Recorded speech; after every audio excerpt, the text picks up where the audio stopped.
Hey everybody, this is a video about the sunbeams or the sun rays that come through the clouds called crepuscular rays. And what I'm going to do here is prove in this video with a series of proofs beyond a shadow of a doubt that the sun is close and the sun is small. First I'm going to show you an experiment I did with the sun rays that's very solid proof that the sun is in fact close and not very big. And then I'm going to refute Wikipedia's account of these crepuscular rays. They say that these rays are due to perspective and that in fact they are, for all intents and purposes, parallel lines from a sun that's almost 1,000,000 miles in diameter. But the fact that we see them splaying out, they say that that's due to perspective. I'm going to show that that's impossible. And then number 3, I'm going to show that it's actually when you take a look at this picture of the crepuscular rays, that actually perspective is missing from this photo. If in fact the sun were 1,000,000 miles in diameter and 93 million miles away, the heliocentric model is in trouble. So let's get to my experiment. I watched a video from my perspective. His video is called Flat Earth Sunbeams, Part 1. I was outside and I go, man, let me try that. And I just kind of ran in, I grabbed some cardboard, I cut some holes in it, and I wanted to see how the sun reacts coming through. So here I am, raising it high over my head, so I'm about 8 feet away from this, and the light doesn't diverge or spread out. It doesn't splay out like we see the crepuscular rays. And this sun's far away. Just like in the heliocentric model, the sun is far away, right? 93 million miles away from our clouds. But we see the sun rays splaying out from the clouds as though it were a close sun and not a faraway sun. Well, you can see when it is far away, the light beams are parallel and they don't splay out or diverge from the clouds. So then I got a little bit more sophisticated. I went inside and I cut some nicer holes in another cardboard. My budget went up. And here they are, and I put some CGI here. I put some beams in there, and you can see they are dead straight. No splaying out. And then you can also, there's a part here where I have it up overhead and I had the same results. No splaying out. So this is the example of the faraway sun, that the rays, this is what we should experience coming through the clouds. The rays from a sun that's almost 1,000,000 miles in diameter and 93 million miles away, when those rays get here, they should be parallel and dead straight. But we don't see them as dead straight. We see them splaying out or diverging from the clouds. Something's not right here. Okay, here I am inside. Notice I got my light close. Look at already you can see the light splaying out. You see that? I drew you can see the circles on the floor and on my piece of cardboard actually. Those are the original size of the holes that when I was outside they lined up perfectly. Here you can see them completely splaying out. And if I put the rays on it like this, the sun rays, and that's not even as splayed out as they got, it's just that the cloud is in view. And I want you to be able to see the cloud, which is my cardboard with the holes cut out of it. That way I could line up the rays. But as you can see, when I moved up a little bit off the floor and put the light even closer, the rays really splayed out. So I just wanted you to see that. Okay, so there you go. There's hard evidence that when the light source is close to the clouds, the light will diverge. The dispersion pattern you can see when I was outside, the dispersion pattern remained the same, meaning the 5 holes that I had, like that, stayed exactly the same, and that's a faraway light source. But when the light source was close, they splay out. That definitely supports the flat Earth model of a small, close sun. Okay, let's analyze this claim that science makes and Wikipedia makes that the crepuscular rays are due to perspective, that they're actually very close to parallel lines. For all intents and purposes, they are parallel, coming from a sun that's almost 1,000,000 miles in diameter, but we don't see them parallel coming through the clouds. Those crepuscular rays are angled outward. They splay out. They're diverging from the clouds. And Wikipedia is saying that that's due to perspective. Okay, and Wikipedia also uses railroad tracks like these. And they say, see how these converge at your horizon, or they diverge from the perspective of the sun outward. And they're saying that that's what's going on here. Okay, so we need a quick little review of perspective. Notice in this long hallway, All parallel lines and planes angle to the eye level or the eye position of the observer. Notice that the side walls angle in, those are parallel lines to one another, and the ceiling and the floor are also parallel, but notice how they angle toward each other and they come to your eye level. All right, you have an X, Y, and Z axis. So the railroad tracks would fit your Z axis. That's going away from you, and those lines, yes, they converge. But the sun, and especially when the sun's overhead, would be bombarding us with huge vertical parallel lines, or rays, parallel rays. Yet, we don't see any of that, ever. So what I'm going to show you here is that this claim that these crepuscular rays is due to perspective is not true. It's impossible, because perspective will not converge or diverge or splay out lines or planes that are parallel to one another, that are perpendicular to the viewer or his z-axis. Okay, so like in this picture of the railroad tracks here, the lines going away from you, that's I did with the green line, that's the railroad track, that's obvious. And right from the get-go, they start to converge. Now those are parallel lines, but yet we never see them as parallel. They're always converging as they go away from you. Now the black poles that I have going down the side of the railroad tracks are also parallel lines to one another. But notice that they stay parallel. They don't lose their parallel orientation. They may get shorter and they get smaller, that's true. They do have a sort of a convergence, but they don't change their parallel orientation, these vertical lines, because they're perpendicular to you. Now, this is why invoking perspective to explain the crepuscular rays doesn't work, because perspective does not splay out these vertical lines, yet whenever the sun is overhead, we should see vertical parallel rays everywhere, and yet we don't see them. So perspective as an explanation for this is invalid. You know, what we see is the rays emanating from this omnidirectional sun. The rays fit the size of the sun, and the angles of the rays off the sun also fit the size of the sun and the shape of the sun. But they shouldn't fit the size of the sun if the sun is in fact almost 1 million miles in diameter and 93 million miles away. The rays should be huge and the sun small. So that's telling us that the sun is in fact close. Okay, and let's go back to what Wikipedia said. Wikipedia says that the rays from the sun are in fact parallel lines, but we don't see them that way because of perspective. Perspective splays them out. Okay, look at this picture. I put these rays in. Okay, so this is what's really going on, Wikipedia says. They say the rays are really parallel, and they would be from a 1 million mile diameter sun. But this is what our eyes do through perspective. It splays it out. Okay, here's another one. They say this is how they really are. They're vertical and they're parallel, but our eyes splay them out like this. Okay, so then why doesn't perspective take these telephone poles and splay them out like this? We don't see that, do we? Why doesn't it take these buildings and splay them out like this? They're vertical and they're parallel. Well, because what we see, the crepuscular rays, is not due to perspective. It's just due to the nature of an omnidirectional light source with the light coming out in all directions. And it's coming from a small sun. It's impossible that this sun is 1 million miles in diameter, as I've already showed you.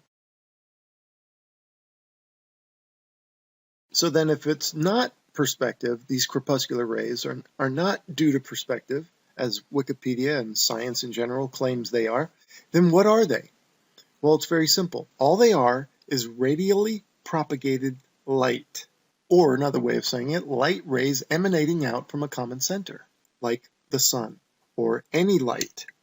And I understand that the light rays coming off the sun looks like perspective. It shares the common trait where, with perspective, all the lines and planes converge at a point in the distance called your vanishing point. The sun also has that look, where looks like the rays all converge at a point in the center of the light. Actually, the light rays are emanating out from a common center, but I can understand how they look alike, but they're not the same. Okay, that's all it is.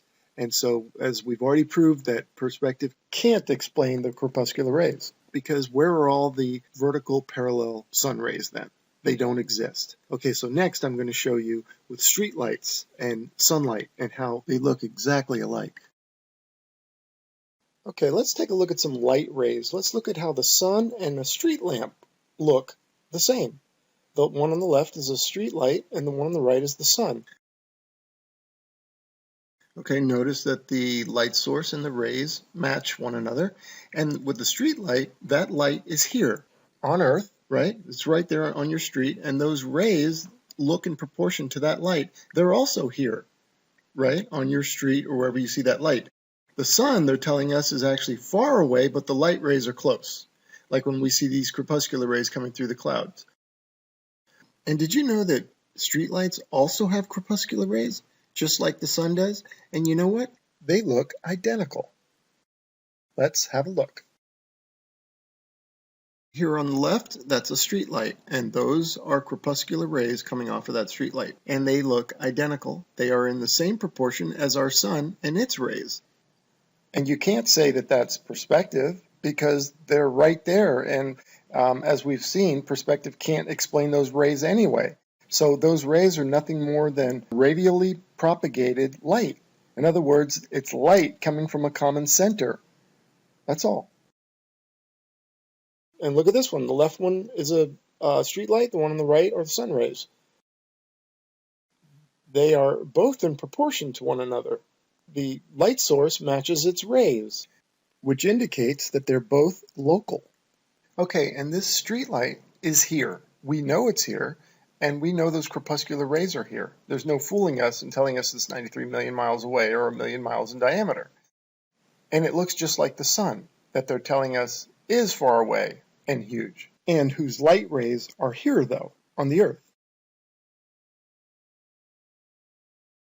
Same here. Same as what we see in the sky. The sun matches the sun rays.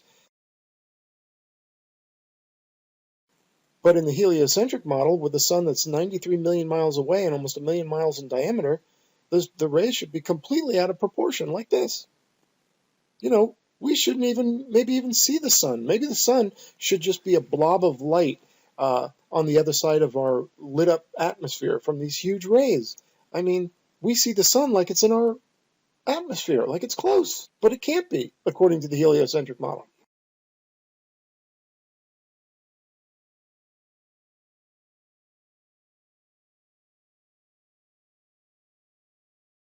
And next, I want to show you how, in this photo, perspective is actually missing. And what's ironic is the very linear perspective that they tried to invoke to explain this photo is actually missing from this photo for the heliocentric model to be true. Okay, so what do I mean by that? Well, I mean they invoked perspective to describe or explain these crepuscular rays, the fact that they're splaying out from the clouds, because they had to invoke perspective or something because this picture doesn't work for the heliocentric model. This picture of these crepuscular rays is a problem for their model because the sun is supposed to be a million miles in diameter. But the problem is they've invoked perspective, but perspective doesn't work because, as I've already showed you, it doesn't explain the parallel vertical lines that we should see all over the place. Perspective will not splay those out, right? So these vertical rays should be everywhere, the parallel vertical rays, but we don't see them. The perspective that's missing is like the sun is out there and it's almost a million miles in diameter, right?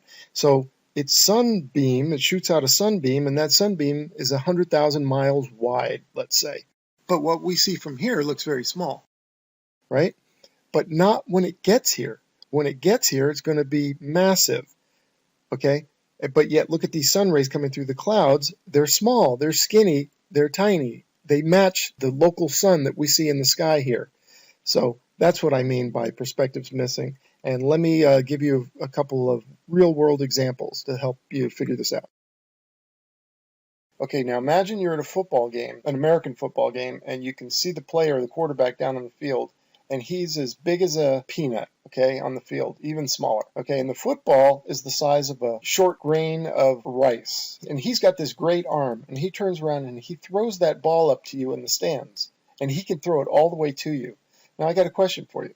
When the ball gets to you, is it going to be the size of a grain of rice, or is it going to be the size of a regulation football? Well, it's going to be the size of a regulation football, right? But that's not what we see in this picture with the sun rays. Those sun rays fit the size of the sun. And now let's take a look at this soccer player.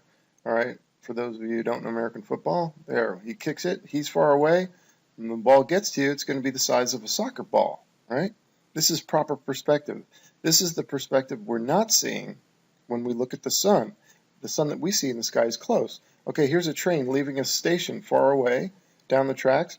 Also analogous to the rays leaving the million-mile diameter sun. Okay, the rays would be massive just like the train is massive compared to that little train station. Right? That's proper perspective. Now look at these shafts of light coming from the sun, the rays. The sun on the right here, each of its rays that you see coming off the sun would be about 100,000 miles wide, just like this. You could fit 10 Earths side by side in that ray. Okay, so when we look at these rays, they're not 100,000 miles wide, and they're diverging out from a small sun that we see in the sky. I mean, that proves right there the sun is close and small.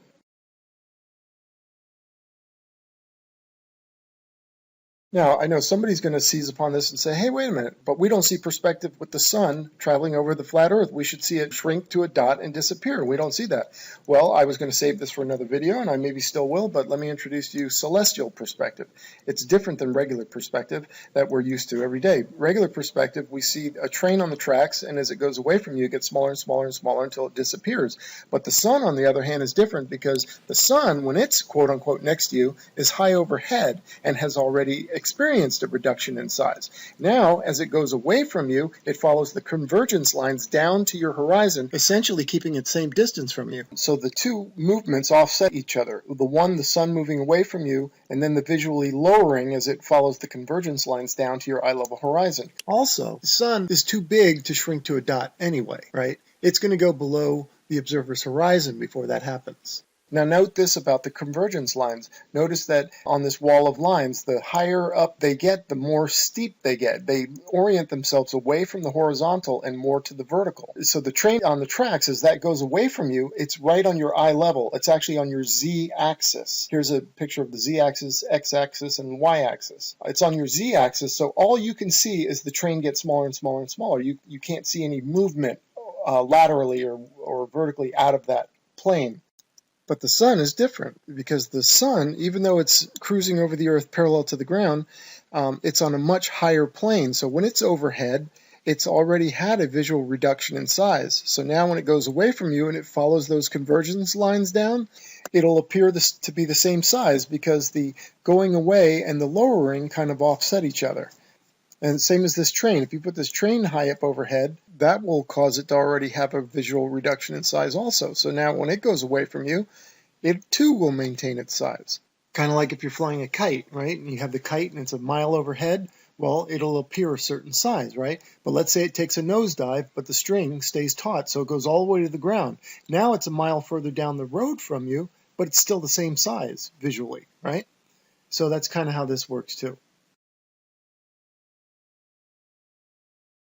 So let's recap. In my experiment, I showed that when the sun is close, the rays splay out, but when the sun is far, the rays are straight parallel beams. Yet, this is what they show us, this picture of crepuscular rays, and say that that's a faraway sun. Then I showed you how perspective can't explain what we see because it doesn't splay out things like these poles or these buildings. And then I showed how the sun mimics perspective. It has the same look. The light rays radially propagate outward, or they radiate out from a common center. And that's what we're seeing with the sun. It's not perspective. And then I showed how the streetlights, the crepuscular streetlights, match the sun. The same crepuscular rays from the sun and from the streetlights, and they look identical. Both local light sources and local rays. Then I showed you celestial perspective, and that's different from regular perspective, like the train going down the tracks that's on your same plane as your eyes, and as that goes away, it can only shrink. It gets smaller and smaller. But the sun is high up overhead, so it's vertically already had a visual reduction in size. So as it goes down to your eye level horizon, it'll maintain its same size. Okay, and that wraps up celestial perspective, and that wraps up this presentation. I believe we made a strong case. A lot of evidence here, if not complete proof. And thank you so much for watching.